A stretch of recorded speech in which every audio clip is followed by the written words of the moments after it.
ত্রিপুরা রাজ্যের দ্বাদশ শ্রেণীর সমস্ত ছাত্রছাত্রীদেরকে আমি শুভাশিস পালোধি, বাংলা বিষয় শিক্ষক। আমি আমার তরফ থেকে তোমাদের প্রত্যেককে জানাই প্রীতি, শুভেচ্ছা ও ভালোবাসা। গতদিনে আমি তোমাদের সামনে এসেছিলাম এবং তোমাদেরকে তোমাদের পাঠ্যসূচি অনুযায়ী কালবৈশাখী কবিতাটি পাঠ করিয়েছি। আজকে দ্বিতীয় দিন। এই দ্বিতীয় দিনে আমি তোমাদের পাঠ্যসূচির অন্তর্ভুক্ত সুকান্ত ভট্টাচার্যের আগামী কবিতাটি আজকে পাঠ দেওয়ার চেষ্টা করব। প্রথমেই জিজ্ঞাসা করে নিই, তোমরা সবাই শরীরে কুশলে মঙ্গলে আছো তো? ঈশ্বরের কৃপায় ভালো থাকাই কাম্য। তাহলে আমি মূল পর্বে যাচ্ছি। আমি আমার কবিতা আগামী, কবি সুকান্ত ভট্টাচার্য। মার্ক্সবাদী ভাবধারায় বিশ্বাসী এবং আধুনিক যুগের একজন বলিষ্ঠ কবি সুকান্ত ভট্টাচার্য। কবি সুকান্ত ভট্টাচার্যের জন্ম 1926 সালে কলকাতার কালীঘাট অঞ্চলে। তার পিতার নাম শ্রী নিবারণ চন্দ্র ভট্টাচার্য এবং মাতা শ্রীমতী সুনীতি দেবী। কবি সুনীতি দেবীর দ্বিতীয় সন্তান। তিনি মাতুলালয়ে জন্মগ্রহণ করেন। দাদু শ্রী সতীশচন্দ্র ভট্টাচার্য, ওনার বাড়িতেই প্রথম জীবনটা তার বড় হয়ে ওঠা। প্রথম থেকেই তিনি কিন্তু সচ্ছল পরিবারের ছিলেন না, বলতে গেলে একেবারে নিম্ন মধ্যবিত্ত পরিবারে জন্মগ্রহণ করেন। আর পরবর্তী সময়ে নিজেদের বাড়িতে চলে আসেন, সেটা হলো গিয়ে বাগবাজারের কাছাকাছি একটা লেনে তাদের বাড়ি। একান্নবর্তী পরিবার। সেই পরিবারে অন্যান্য সমস্ত ভাই বোনেরা, জেঠতো মাস্ততো ভাই বোনেরা প্রত্যেকেই একত্রে থেকে তারা পড়াশোনা করেছেন। তো নিম্ন মধ্যবিত্ত পরিবারে থেকে পড়াশোনা করা, তো এখানে তাদের বেশ একটা সচ্ছল পরিবার নয়। তাহলে বুঝতেই পারছো যে কিভাবে তাদের প্রথম জীবনটা কেটেছে। কিন্তু এই নিম্ন মধ্যবিত্ত, বলতে গেলে দারিদ্র্যের সঙ্গে লড়াই ঝঞ্ঝাল করেও কবি যেভাবে পড়াশোনা করে গেছেন, চালিয়েছেন, তাতে কিন্তু তিনি হার মেনে যাওয়ার পাত্র ছিলেন না। একেবারে ছোট বয়স থেকেই লেখাপড়ার প্রতি ছিল তার অদম্য জেদ। সাহিত্য আলোচনাটা ছিল তার কাছে যেন একদম রক্তের মতো মিশেছিল। তাই কবি যখন চতুর্থ শ্রেণীতে পড়েন, একেবারে প্রাইমারি স্কুলের ছাত্র, তখন চতুর্থ শ্রেণীতে একটা দেওয়াল পত্রিকা বার হয় স্কুল থেকে। স্কুলের শিক্ষক মহাশয়রা বলেছিলেন যে দেওয়াল পত্রিকাটার প্রচ্ছদ তৈরি করতে, অর্থাৎ নকশাটা তৈরি করে দিতে। কবি কিন্তু মনে মনে তৈরি হয়েছিলেন, কারণ তিনি আঁকাঝোঁকা ভালো পছন্দ করতেন এবং পারতেনও। তাই সেই প্রচ্ছদটা তিনি তৈরি করেন এবং সেই দেওয়াল পত্রিকাতে একটা ছোট্ট আকারে মজার গল্প লিখে ফেলেন। এই তখন থেকেই কবির কিন্তু সাহিত্যের একটা হাতেখড়ি হয়ে যায়।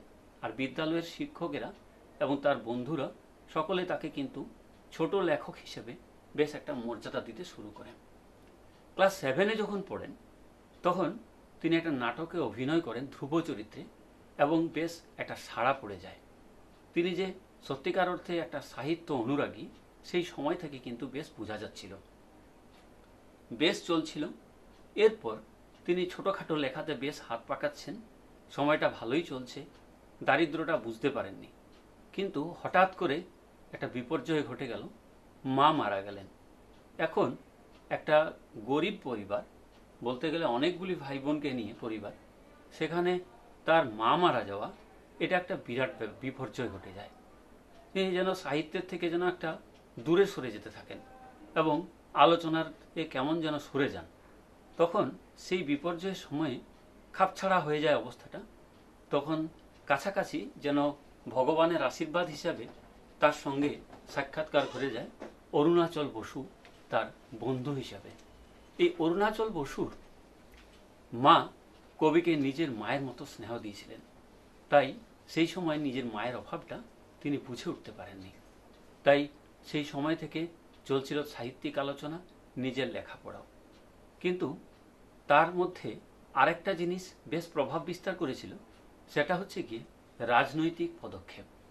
কবি সেই সময় কমিউনিস্ট পার্টির ভাবধারার সঙ্গে কিন্তু নিজেকে একাত্ম করে নিচ্ছিলেন। মনে হচ্ছিল যেন তিনি লেখাপড়ার পাশাপাশি রাজনৈতিক পর্যালোচনাতেও নিজেকে ঢুকিয়ে ফেলবেন।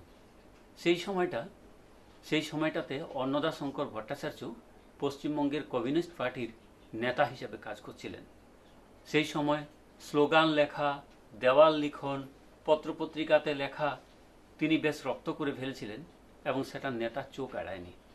নেতা তাকে দলের মধ্যে ঢুকিয়ে নিলেন। সেটা 1942 সাল। সেই 42 সালে তিনি কিন্তু পার্টিতে একজন কর্মকর্তা হয়ে ওঠেন। যেহেতু বয়সটা হয়নি ঠিক মতো, তাই 1944 সালে তিনি পার্টির সভ্যপদ নেন। 45-এ একেবারে সরাসরি পার্টির নেতৃত্বে চলে আসেন। লাইনের মিছিলের সামনে সারিতে থেকে পড়ে স্লোগান দেওয়া, রীতিমতো মুষ্টি তুলে পড়ে গর্জে ওঠা, এটা যেন তার একটা নেশা এবং পেশা হয়ে দাঁড়ায়। কিন্তু 1945 সালে তার ছিল প্রবেশিকা পরীক্ষা। এই প্রবেশিকা পরীক্ষায় তিনি কিন্তু কৃতকার্য হতে পারেননি। কারণ একটাই, শুধুমাত্র রাজনৈতিক দলের সঙ্গে, লোকের সঙ্গে মিশে যাওয়া এবং বেশি রকমের এটার সঙ্গে নিজেকে উৎসর্গ করে দেওয়া, যার ফলে তিনি কিন্তু লেখাপড়াটার খেই হারিয়ে ফেলেন। কিন্তু যেন এটা তার পক্ষে একটা শাপে বর হয়ে গেল। তিনি লেখালেখিটাতে বেশি রকমের আত্মনিয়োগ করলেন আর রাজনৈতিক দিকে নিজেকে ধাবিত করলেন। তো এই সময়টাতে কবি যেন সব দিক তাকে যেন একটা বিশেষভাবে দেখা দিচ্ছিল। কীরকম একটা শোষণহীন সমাজ তিনি চান। সমাজের মধ্যে যে পুঁজিবাদী, তাদেরকে দূর থেকে সরাতে হবে। সমাজের মধ্যে সাম্যবাদ আনতে হবে। তাদের ব্যবসায়ীদের মধ্যে যে সাধারণ মানুষকে দুমড়ে মুচড়ে নিষ্পেষণ করে দেওয়ার যে অবস্থা, এই সমস্ত কিছুর বিরুদ্ধে তিনি যেন মুখ খুলতে শুরু করেন। তিনি এই সময় বলেন যে শ্রেণী সংগ্রাম চলবে না, শ্রেণীগত যে ব্যবধান সেটা চলবে না, এটার থেকে সমাজকে মুক্ত করতে হবে। তাই এই সময় তিনি বিভিন্ন ধরনের কবিতায়, হে মহাজীবন কবিতায়, হে মহাজীবন কবিতাটা এর তোমাদের সিলেবাসের থেকে ঠিক আগের 2 বছর আগেও এটা পাঠ্য ছিল। এই হে মহাজীবন কবিতাতেও তিনি কিন্তু বেশ বড় রকমের বলিষ্ঠ রকমের কলম ধরেছিলেন। এই লেখনী তো তার থেকে প্রকাশ পেয়েছিল। যে কবিতা, তোমায় আমি দিলাম আজকে ছুটি, পূর্ণিমার চাঁদ যেন ঝলসানো রুটি। এখানে পূর্ণিমার চাঁদকে কবি ঝলসানো রুটির সঙ্গে তুলনা করেছেন। অর্থাৎ আকাশের চাঁদ, পূর্ণিমা, এগুলি কারা দেখতে পারে? এরা দেখতে পারে তারাই যারা সুখে থাকে, যারা খুব ভালোভাবে জীবন কাটাচ্ছে, তারাই এই জীবনটাকে দেখতে পারে। কবি বা কবির সঙ্গী সাথী যারা, তারা কিন্তু এটাকে দেখতে পারেননি। যার জন্যে তিনি কিন্তু বারবার এগুলির বিরুদ্ধে প্রতিবাদ করেছেন। তিনি সমাজের যে উচ্চ নিচের ব্যবধান, এগুলির বিরুদ্ধেও আঙুল তুলেছেন। তিনি বলেছিলেন যে বলতে পারো ধনী কেন মোটর চড়বে, এবং সেই মোটরের চাকায় গরিব কেন পিষে মরবে। তিনি গরিব এবং ধনী এটার যে বৈষম্য, এটার থেকে তিনি এই সমাজকে মুক্তি দিতে চেয়েছিলেন। এই সমাজের যে ব্যবধান, এই ব্যবধানটাকে তিনি মুক্ত করতে, সমাজের মধ্যে যে অত্যাচার অবিচার, সেই অত্যাচার অবিচারের থেকে নিজেকে সরাতে চেয়েছিলেন এবং সমাজকে সরিয়ে দিতে চেয়েছিলেন। দেশলাই কাঠি কবিতায় তিনি বলতে চেয়েছেন যে মুখের মধ্যে উসকুস করছে আগুন, আমরা তোমাদের পকেটের মধ্যে আবদ্ধ থাকবো না, আমরা বেরিয়ে পড়তে চাই, বাইরে ছড়িয়ে পড়তে চাই, আর গ্রামে গঞ্জে দিগন্ত থেকে দিগন্তে আমরা এই আমার মুখের যে আগুন, সেই আগুনটা আমরা ছড়িয়ে দিতে চাই। এইভাবে প্রচুর কবিতাতে 18 বছর বয়স, তোমাদের মতো বয়সে যারা তরুণ তরুণী, তাদের যে সমাজের মধ্যে কিছু করার আছে, তাদের যে পিছিয়ে পড়ার নেই, এটারও পক্ষে তিনি কথা বলেছেন। এছাড়াও তার একটা খুব ভালো কবিতা, এটাও এর আগের সিলেবাসে ছিল, একটি মোরগের কাহিনী। এই একটি মোরগের কাহিনীতেও চমৎকারভাবে একটি মোরগ যে তার ঘাড় তুলে পড়ে ধনী বাড়ির দিকে তাকিয়ে দেখে যে সেখানে কি কত সুন্দর খাবার সাজানো আছে, প্রচুর খাবার সে হয়তো অনায়াসে পেতে পারে। তারপর দিনের পর দিন একটু একটু করে আগায়, উঠানে যায়, উঠান থেকে ঘরের দিকে উকি মারে, কিন্তু শেষ পর্যন্ত তার স্থান কোথায় হয়েছিল জানো? এই মোরগ কিন্তু খাবার খেতে এই ধনী বাড়িতে ঢুকতে পারেনি, তাকে খাবার হিসাবে তাকে টেবিলে সাজানো হয়েছিল। অর্থাৎ এখানে ধনী মানুষের গরিবদের প্রতি যে অত্যাচার, অবিচার, শোষণ, লাঞ্ছনা, এগুলি কিন্তু তার কাব্য কবিতায় বিশেষভাবে মাত্রা পেয়েছিল। এইভাবে চলতে চলতে কবি কিন্তু একটা চরম শিখরে পৌঁছে যান। তার মধ্যে রবীন্দ্রনাথের কাব্য কবিতার মধ্যে যে একটা উদাত্ত মনোভাব, উদার মনোভাব, এটাও যেমন ছিল, তেমনি পাশাপাশি একই সঙ্গে নজরুলের যে প্রতিবাদী কণ্ঠ, এই দুটাই তার মধ্যে যেন একটা সমন্বয় সাধন ঘটেছিল কবির মধ্যে। একদিকে রবীন্দ্রনাথের, অন্যদিকে নজরুলের, একই সঙ্গে একই জায়গায় তিনি যেন সমন্বয় করাতে পেরেছিলেন। তার কাব্যের মধ্যে কবি এইভাবে যখন চলছেন, চলতে চলতে এমন একটা জায়গায় পৌঁছেছেন, তখন কবি একটা জায়গাতে নিজেই বলে বসেছেন, তিনি যেন ভবিষ্যৎটাকে দেখতে পাচ্ছিলেন যে আমি হয়তো থাকবো না, আমার সৃষ্টি হয়তো থেকে যাবে, কিন্তু সেই দিন আমি হয়তো দেখতেও পাবো না যে জগৎ কেমন, সমাজ কেমন, সংসার কেমন চলছে, কিন্তু আমার সৃষ্টির হয়তোবা ক্ষীণতম অংশ এই সমাজের জন্য থেকে যাবে। তখন হয়তো বোঝা যাবে যে সমাজটাতে সাম্য প্রতিষ্ঠিত হয়েছে কিনা বা সমাজের মধ্যে বৈষম্য রয়ে গেছে কিনা। এইভাবেই একজন কবি সমাজের জন্য, দেশের জন্য, জাতির জন্য কত কিছু দিয়ে যেতে পারে। আমরা আজকে যে কবির যে কাব্যগ্রন্থটি নিয়ে আলোচনা করব সেটি হচ্ছে ছাড়পত্র। এই ছাড়পত্র কবিতার এটি একটা দ্বিতীয় সংখ্যক কবিতা। তো কবি যে আরও অনেকগুলি কাব্যগ্রন্থ লিখেছিলেন, যেমন ধরো মিঠে কড়া, ঘুম নেই, হরতাল, এরকম করে অনেকগুলি কাব্যগ্রন্থ লিখেছেন। কবি কিন্তু এই স্বল্প পরিসর যে জীবন পরিধি, এই স্বল্প পরিসর জীবন পরিধির মধ্যেই কিন্তু বেশ কিছু মূল্যবান সাহিত্য বাংলা সাহিত্যকে দিয়ে গেছেন। কবি সুকান্ত ভট্টাচার্য, যে বলতে গেলে জীবন পরিধিটা খুবই কম, অল্প 21 বছর, এই 21 বছরের জীবন পরিধির মধ্যেই তিনি যে সাহিত্য সৃষ্টি করে গেছেন, আমরা মনে হয় যে যারা আমরা বাংলা সাহিত্য নিয়ে আলোচনা করি, কবি সুকান্ত ভট্টাচার্য যদি আরও কিছুদিন থাকতেন তাহলে বাংলা সাহিত্য হয়তো আরও কিছু সমৃদ্ধ হতে পারত। তাই আফসোস যে কবি 1947 সালে এই জগতের মায়া ছেড়ে পড়ে। সেই সময়ে এই রোগটার বেশি চিকিৎসা ছিল না, তিনি টিবি রোগে আক্রান্ত হয়ে গেছিলেন এবং তখন রাজনৈতিক দলের, তার যে নিজস্ব রাজনৈতিক দল, সেই দলের থেকে তাকে চিকিৎসা করানো হয়েছিল বটে, তাকে পেইং বেড দিয়ে হসপিটালে চিকিৎসাধীন করানো হয়েছিল, কিন্তু কিন্তু আবার ঘরেও ফিরে এসেছিলেন হসপিটাল থেকে, কিন্তু তাকে বেশি দিন টিকে রাখা যায়নি। শেষ পর্যন্ত সুস্থ হয়েছিলেন, মেজদার বাড়িতে এসে কিছুদিন সময় কাটিয়েছেন, কিন্তু সময় কাটলেও কিন্তু দেহ টিকে থাকেনি। 1947 সালে তিনি আমাদের থেকে চলে যান, কিন্তু রেখে গেছেন অনেকগুলি অপূর্ব সৃষ্টি। আজ তোমাদের সামনে আমি ছাড়পত্র যে কাব্যগ্রন্থ, ওনার মূল্যবান কাব্যগ্রন্থ, সেই মূল্যবান কাব্যগ্রন্থের একটি কবিতা, যেটা তোমাদের পাঠ্যসূচির অন্তর্ভুক্ত। কবিতাটির নাম আগামী। সেই আগামী কবিতাটি আমি ধীরে ধীরে পাঠ করব, তোমরা খুব মনোযোগ সহকারে শুনবে। যদি বই থাকে তাহলে বই খুলবে। অবশ্যই তোমরা এতদিনে হয়তো বা বই সংগ্রহ করতে পেরেছো। তোমাদের বইটি, সেদিনও তোমাদের নাম বলেছিলাম, বইটি, তোমাদের বইটির নাম সাহিত্য মালঞ্চ। এই সাহিত্য মালঞ্চ বইয়ে আগামী যে কবিতাটি, এটি তোমাদের পাঠ্য। আমি কবিতাটি ধীরে ধীরে পাঠ করব, তোমরা ভালো করে মনোযোগ সহকারে শুনবে। আমি কবিতাটি সবটির সুন্দর করে এটার মিনিং করে বিশ্লেষণ করে যাব। কবিতা থেকে লাইন তুলে যে প্রশ্নগুলি হয়, 1 নম্বরের প্রশ্ন, 3 নম্বরের প্রশ্ন বা 6 নম্বরের প্রশ্ন, যাই থাকুক না কেন, আমি সময়ের সঙ্গে তাল মিলিয়ে ধীরে ধীরে সেগুলি বিশ্লেষণ করে যাব। তোমরা লিপিবদ্ধ করবে, কানে শুনবে এবং পরবর্তী সময়ে সেগুলি ক্লাসে যখন আমরা যাব তখন কিন্তু শিক্ষক শিক্ষিকাদের কাছ থেকে তোমরা যদি কোনো জায়গায় ত্রুটি বিচ্যুতি থেকে যায় তাহলে সেগুলিকে আমাদেরকে তোমরা মনে করিয়ে দেবে, কেমন? আমি যাচ্ছি কবিতাতে। আগামী, কবি সুকান্ত ভট্টাচার্য। জড় নই, মৃত নই, নই অন্ধকারের খনিজ, আমি তো জীবন্ত প্রাণ, আমি এক অঙ্কুরিত বীজ। মাটিতে লালিত ভীরু, শুধু আজ আকাশের ডাকে, মেলেছি সন্দিগ্ধ চোখ, স্বপ্ন ঘিরে রয়েছে আমাকে। আমি জড় নই, মৃত নই, নই অন্ধকারের খনিজ। অরণ্যের মধ্যে যে জায়গাতে এই বৃক্ষ শিশুটি ফুটে উঠেছে, সেই জায়গাতে কবি বলছেন যে এই বৃক্ষ শিশুটি কিন্তু জড় নয়, এটি কোনো মৃতও নয় এবং মাটির নিচে থেকে থাকা কোনো কয়লা নয়, ইটকাঠ পাথর নয়। এটি একটি অঙ্কুরিত বীজ, এর মধ্যে প্রাণ রয়েছে, এর মধ্যে অনেক আশা রয়েছে, আকাঙ্ক্ষা রয়েছে। কাজেই সে জায়গায় সে নিজেকে বলছে, আমি এক জীবন্ত প্রাণ, আমি এক অঙ্কুরিত বীজ। আমি শুধুমাত্র অঙ্কুরিত বীজ মাত্র, আমি আর কিছু নয়।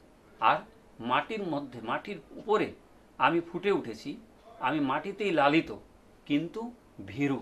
কেন কি আমি আজকে শুধুমাত্র অঙ্কুর, আর এই বিশাল আকাশ, এই বিশাল আকাশ যেন আমাকে হাতছানি দিয়ে ডাকছে, কারণ এই বিশাল আকাশের মুহূর্তে আমি কিন্তু একদিন বড় হয়ে উঠব।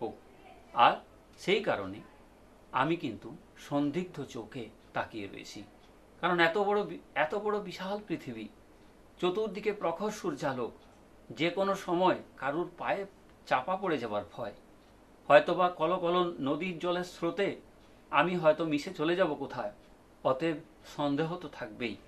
কিন্তু স্বপ্ন ঘিরে রয়েছে আমাকে, আমার মধ্যে প্রচুর স্বপ্ন। কিসের স্বপ্ন?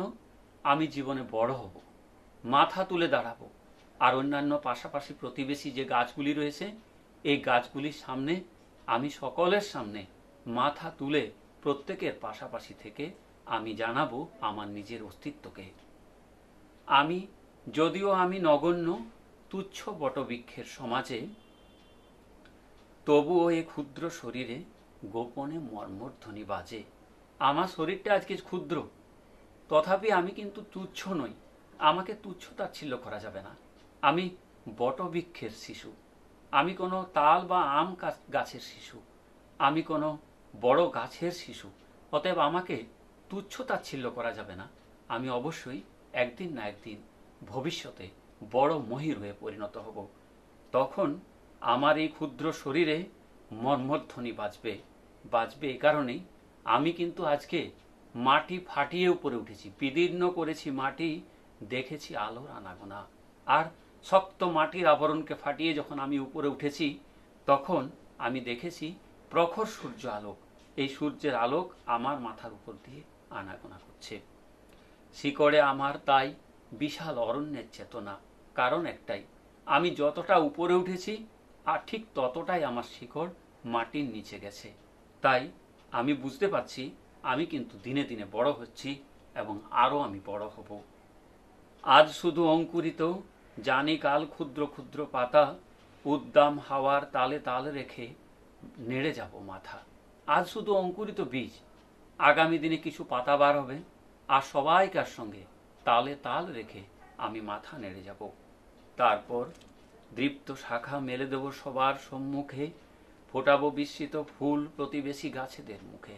আর তারপর তখন আমি আমার শাখা প্রশাখাগুলিকে মেলে ধরবো সবাইকার সামনে আর ফুটাবো বিস্মিত ফুল। কারণ তারা ভাবতেও পারবে না যে আমি কি ধরনের ফুল ফলও ফুটাতে পারি। কাজে সবাই তখন বিস্মিত হয়ে যাবে, অবাক হয়ে যাবে। ফোটাবো বিস্মিত ফুল প্রতিবেশী গাছেদের মুখে। সংহত কঠিন ঝড়ে দৃঢ় প্রাণ প্রত্যেক শিকড়। আর তখন মাটি আমাকে কিন্তু আঁকড়ে ধরবে, আমিও মাটিকে আঁকড়ে ধরব। অতএব তখন যত বড়ই ঝড় আসুক না কেন সেই ঝড় কিন্তু সংহত হবে, আর প্রত্যেক শিকড়ে শিকড়ে আমি বাধা দেব। শাখায় শাখায় বাধা প্রত্যাহত হবে জানি ঝড়। আর তখন আমি কিন্তু অন্যান্য গাছদের সঙ্গে পাশাপাশি থেকে আমি কিন্তু ঝড়কে প্রতিহত করব। অঙ্কুরিত বন্ধু যত মাথা তুলে আমারই আহ্বানে, জানি তারা মুখরিত হবে নব আনন্দ অরণ্যের গানে। আর আমার পাশাপাশি এই অরণ্যের মধ্যে যত ছোট ছোট চারা গাছ যতগুলি জন্ম নিয়েছে তারাও তো আমার পাশাপাশি বড় হচ্ছে, আর তারা সকলেই আমারই আহ্বানে মুখরিত হয়ে উঠবে নব অরণ্যের গানে, সবাইকে আহ্বান জানাবে। আগামী বসন্তে যেন মিশে যাব বৃহতের দলে, জয়ধ্বনি কিশলয়ে সম্বর্ধনা জানাবে সকলে। আর আগামী বসন্তে অর্থাৎ আজ থেকে ঠিক 1 বছর পরে তখন কিন্তু আমি আর এই ছোটটি থাকবো না, আমি কিন্তু বেশ বড় হয়ে যাব। সকলের সঙ্গে আমি ডালপালা মেলে বেশ বড় পরিণত মাপের আকার ধারণ করবে আমার। তখন জয়ধ্বনি কিশলয়ে আমার গাছের ডালে যে ছোট ছোট কচি পাতাগুলি ফুটবে সেগুলিকে দেখে আর আমার বড় বেশ আকৃতি দেখে সবাই আমাকে সম্বর্ধনা জানাবে। ক্ষুদ্র আমি তুচ্ছ নই, জানি ভাবি বনস্পতি। আমি আজকে ছোট হতে পারি কিন্তু তুচ্ছ নই, আমি ভাবি বনস্পতি। আমি কিন্তু বড় গাছের চারা, কাজে আমাকে ফেলে দেওয়ার মতো নয়। আমি নিজেকে নিজেই জানি যে আমি ভাবি বনস্পতি। বৃষ্টির মাটির রসে পাই তারই তো সম্মতি। তাই আমি শুধুমাত্র যে বৃষ্টির জলের আশাতেই আমি বেঁচে রয়েছি তা নয়, আমি কিন্তু মাটি থেকে টেনেও যে রস সেই রস আমি সংগ্রহ করতে পারি। অতএব আমি কিন্তু উভয় দিক থেকেই আমি কিন্তু পরিণত হয়ে উঠছি দিনে দিনে। সেদিন ছায়ায় এসো হানো যদি কঠিন কুঠারে, তবুও তোমায় হাত ছানি দেব বারে বারে। আর সেদিন যদি তুমি ভুল করে কোনোদিন আমাকে আমার ডালকে শাখা প্রশাখে কেটেও থাকো তাহলেও আমি কিন্তু তোমাকে মাফ করে দেবো। কেন কি আমি বড় বৃক্ষের বড় সমাজের অংশীদার, মনটাও আমার বড়। যতই তোমরা কেটে ফেলো না কেন আমাদের স্বভাবে এরকম, আমরা গাছও এক হাতে লাগাই আর সে হাতেই কিন্তু বৃক্ষ ছেদনও করে ফেলি। তাই যদি ভুলবশত কোনো দিন বিনা প্রয়োজনে আমাকে আঘাতও করে থাকো, তাহলেও আমরা কিন্তু সেই মহত্বের কারণে আমরা তোমাদেরকে ক্ষমা করে দেব। সেদিন তোমরা এসো, আমার ছায়ার তলে বসবে, ক্লান্ত শান্ত পথিক এসে বসে আশ্রয় নেবে, বিশ্রাম করবে। আর তখন তোমাদেরকে আমরা কি দেব? দেব ফল, দেব ফুল, দেব দেব পাখির পূজন। শুধুমাত্র যে বড় হয়ে উঠেছি প্রকৃতিতে এটাই শেষ কথা নয়, আমরা তোমাদেরকে ডালি ভরে ফল উপহার দেব, ফুল দেব তোমাদের হাতে তুলে, তোমাদের পূজার অর্ঘ্য দেওয়ার জন্য কাজে লাগবে। আর দেব কি? সুমিষ্ট বাতাস, সুমিষ্ট ফুলের গন্ধ আর দেব। আর ডালে বসবাস করবে পাখি, পাখি সেই ডালে বসে সুমিষ্ট গান গাইবে, সেটাও তোমাদেরকে আমরা দেব। অতএব আমি কি? একই মাটিতে পুষ্ট, আমি তোমাদের আপনারজন। আমি কিন্তু এই মাটিতে, এই মাটিকে যদি বিশ্লেষণ করি তাহলে এটা হবে মাটি। এই মাটিতেই আমরা কিন্তু উভয়ই পরিপুষ্ট। আমরা সকলে কিন্তু একই মাটির সন্তান। কি মানুষ, কি মানব, কি এই বৃক্ষ, আমরা সকলেই এই মাটিতেই আমাদের সৃষ্টি, এই মাটিতেই হয়ে যাবে আমাদের লয়। কাজেই আমরা যখন অপরিণত রয়েছি, যখন পরিণতির পথে যাচ্ছি, তখন কিন্তু মাটি আমাদের উভয়কে রক্ষা করবে। একই মাটিতে আমরা পাশাপাশি অবস্থান করছি। তাই এই মাটি যতক্ষণ আমাদের মধ্যে থাকবে, যতক্ষণ মাটির উপরে দৃঢ় সঙ্গবদ্ধ হয়ে আমরা থাকব, ততক্ষণ আমরা একে অপরের সহাবস্থান করছি। অতএব পাশাপাশি থেকে আমরা প্রতিবেশী হিসাবে থাকব। আর থাকব কিভাবে? আমরা একে অপরের আপনারজন। আমরা কেউ পৃথক নই, আমরা দূরে সরে যাব না, পাশাপাশি থাকব, একে অপরকে আঘাত করব না, যতটুকু সম্ভব আমরা একে অপরকে সাহায্য করে যাব। এই হলো তোমাদের কবিতা। এই কবিতাটি তোমরা ভালো করে একদম প্রথম থেকে শুরু করে শেষ অবধি ভালো করে সুন্দর করে নিজেরা পাঠ করবে। পাঠ করতে গিয়ে তোমাদের যদি কোনো জায়গাতে কোনো রকমের অস্পষ্টতা থাকে, কোনো অসুবিধা থাকে, পরবর্তী সময়ে আমরা সবাই ঈশ্বরের আশীর্বাদ নিয়ে আবার ক্লাসে যাব, আবার মিলিত হব। সারা রাজ্যে যেখানে স্যার ম্যাডামরা ক্লাসে যাবেন, তখন সেখানে তোমরা কিন্তু স্যার ম্যাডামদের সামনে আবার কিছু কিছু অংশ, ভুলে যাওয়া অংশ তোমরা তুলে ধরবে।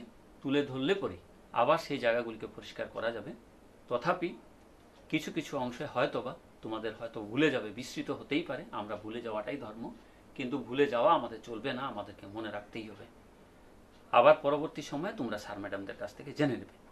এখন এটার থেকে কি কি ধরনের প্রশ্ন হতে পারে? ধরো প্রথম লাইন থেকে, জড় নই, মৃত নই, নই অন্ধকারের খনিজ। এখানে 1 নম্বরের প্রশ্ন হিসাবে আমি বলতে পারি যে অন্ধকারের খনিজ কাকে বলা হয়েছে? আমি তো জীবন্ত প্রাণ। এখানে আমি কে? আমি তো জীবন্ত প্রাণ, আমি কে? বৃক্ষ শিশুটি, সে হচ্ছে জীবন্ত প্রাণ। আমি এক অঙ্কুরিত বীজ, এই বৃক্ষ শিশুটির কথা এখানে বলা হয়েছে। মাটিতে ভীরু, লালিত এবং ভীরু, তবু আজ আকাশের ডাকে। আর এখানে মাটিতে ভীরু কে? বৃক্ষ শিশুটি। কে মাটির মধ্যে লালিত? সেও এই উত্তর, বৃক্ষ শিশুটি। মেলেছি সন্দিগ্ধ চোখ। আবার 1 নম্বরের প্রশ্ন, কে সন্দেহের চোখ মেলেছে? সন্দেহ কেন? কার প্রতি সন্দেহ? কিসের সন্দেহ? স্বপ্ন ঘিরে রয়েছে আমাকে। কিসের স্বপ্ন ঘিরে রয়েছে? 1 নম্বরের প্রশ্ন। প্রত্যেকবার এ ধরনের প্রশ্ন কিন্তু ফুটিয়ে ফুটিয়ে আসছে। যদিও আমি নগণ্য, তুচ্ছ এই বট বৃক্ষের সমাজে। ছোট যে চারা গাছটি, সে তুচ্ছ কোথায়? কোন সমাজে তুচ্ছ? বটবৃক্ষের সমাজে সে তুচ্ছ। তবু এ ক্ষুদ্র শরীরে গোপনে মর্মধ্বনি বাজে। কার শরীরে মর্মধ্বনি বাজে? ছোট বৃক্ষ শিশুটি যখন বড় হয়ে উঠবে, সেই আশায় তার শরীরে মর্মধ্বনি বাজে। বিদীর্ণ করেছি মাটি, দেখেছি আলোর আনাগোনা। কে বিদীর্ণ করেছে মাটি? বৃক্ষ শিশুটি বিদীর্ণ করেছে। এইভাবে আবার ধরো, ফোটাবো বিস্মিত ফুল প্রতিবেশী গাছেদের মুখে। কে ফুল কে ফুটাবে? বৃক্ষ শিশুটি। সে আগামী দিনে ভবিষ্যতে যখন বড় হবে, তখন সে মানুষের সামনে, প্রতিবেশীদের সামনে ফুল ফুটিয়ে তুলে ধরবে। প্রত্যাহত হবে জানি ঝড়। কার আঘাতে? ঝড় প্রত্যাহত হবে। বৃক্ষ শিশুটি যখন পরিণত হয়ে যাবে, বড় মাপের বনস্পতি হবে, তখন তার বাধাতে ঝড় প্রত্যাহত হবে। জানি তারা মুখরিত হবে নব আরণ্যের গানে। কারা মুখরিত হবে?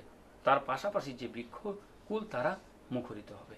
আগামী বসন্তে যেন মিশে যাব বৃহতের দলে। আগামী বসন্তে কোথায় কে মিশে যাবে? বৃহৎ সমাজে, অরণ্য সমাজের মধ্যে এই বৃক্ষ শিশুটি মিশে যাবে। এই এতগুলি শর্ট টাইপের কোশ্চেন এখান থেকে হবে। আবার ধরো 3 নম্বরের প্রশ্ন হিসাবে আসবে জড়নৈ মিতনৈ নৈ অন্ধকারের খনিজ। এটা সম্পর্কে একটা তাৎপর্য বিশ্লেষণ করে একটা প্রশ্ন অবশ্যই আসবে। আবার ধরো স্বপ্ন ঘিরে রয়েছে, স্বপ্ন ঘিরে রয়েছে আমাকে, স্বপ্ন ঘিরে রয়েছে কাকে? স্বপ্ন ঘিরে রয়েছে, তাৎপর্য বিশ্লেষণ করো। ক্ষুদ্র আমি তুচ্ছ নই, কে ক্ষুদ্র আর কে তুচ্ছ নয়, এটা নিয়ে একটা তাৎপর্য বিশ্লেষণ 3 নম্বরের প্রশ্ন হতে পারে। একটা চমৎকার লাইন আছে, সেদিন ছায়া এসে, ওই যে আঘাত করেছিল তথাপি তোমাকে কিন্তু ক্ষমা করে দেবো, সেদিন তুমি আমার ছায়াতে এসে বসবে। আমি তোমাদের আপনার জন। আপনার জন বলতে যে কেন আপনার জন হঠাৎ করে হয়ে গেল, এত মানে একটা যেন মানব সমাজ এবং বৃক্ষ সমাজের মধ্যে যেমন একটা চলছিল, তো সে জায়গা তো কেন আপনজন হয়ে গেল, এ সম্পর্ক কিন্তু একটা ছোট প্রশ্ন 3 নম্বরের প্রশ্ন সেটিং করা হতে পারে। এরপরে 6 নম্বরের জন্য ধরো আগামী বসন্তে মিশে যাব বৃহতের দলে। আগামী বসন্তে কার লেখা কোন কবিতায় থেকে নেওয়া, আগামী বসন্তে কে মিশে যাবে বৃহতের দলে। আর এরপরে এই টোটাল লাইনটার থেকে ছোট্ট করে 3 নম্বরের জন্য একটা তাৎপর্যপূর্ণ প্রশ্ন দিতে পারে। আবার ধরো জানি আমি ভাবি বনস্পতি। এখানে ভাবি বনস্পতি বলতে কাকে বোঝানো হয়েছে, আর ভাবি বনস্পতি যে কিভাবে সে ভাবি বনস্পতিতে পরিণত হবে এ সম্পর্কে একটা প্রশ্ন সেটিং করা যেতে পারে। অথবা তবুও তোমায় আমি হাতছানি দেবো বারে বারে, কার লেখা কোন কবিতা। অথবা একটা জিনিস কিন্তু বারবার মনে রাখবে যে এই যে কবির যে মূল কাব্যগ্রন্থ ছাড়পত্র, এখান থেকে আসতে পারে যে কবিতাটির উৎস কি, কোন কাব্যগ্রন্থ থেকে নেওয়া হয়েছে, কার লেখা কোন কবিতা, আর হাতছানি দেবো বারে বারে, এটা দিয়ে কবি কি বোঝাতে চেয়েছেন। আর একটা লাইন, লাস্ট লাইন, একই মাটিতে পুষ্ট আমি তোমাদের আপনার জন। এখানে কার লেখা অনেক সময় ছাত্রছাত্রী মানে পরীক্ষার হলে খেই হারিয়ে ফেলে যে একই মাটিতে পুষ্ট আপনার জন, এটা কোন জায়গার লাইন। তখন কিন্তু বারবার মনে রাখতে হবে যে আগামী কবিতা একটা চমৎকার লাইন, একই কবি সুকান্ত ভট্টাচার্যের লাইন এবং আগামী কবিতার একটা মূল্যবান চমৎকার লাইন। বারবার তোমাদেরকে বলছি যে তোমাদেরকে পড়তে হবে, অতিরিক্ত পড়তে হবে, তোমাদের সময়টা বড়ই কম, দ্বাদশ শ্রেণীতে সময় একেবারেই কম। এই কম সময়ের মধ্যে তোমাদেরকে পড়তে হবে, জানতে হবে, তবেই তোমরা কিন্তু ধীরে ধীরে এগিয়ে যেতে পারবে। ফাঁকি দেওয়ার কোনো অবকাশই থাকবে না, সময় অতি দ্রুত গতিতে শেষ হয়ে যাচ্ছে। একটা কথা সবসময় মনে রাখবে, পড়তে হবে, পড়লেই আমরা জানতে পারবো, পড়তে হবে, না হলে কিন্তু পিছিয়ে পড়তে হবে। যদি আমরা না পড়ি অবশ্যই পিছিয়ে যাব, অতএব পড়ার থেকে আমরা বিচ্যুত হব না। ধন্যবাদ, ভালো করে পড়বে, সুস্থ থাকবে, আগামী দিনে আরও দেখা হবে। Bye bye.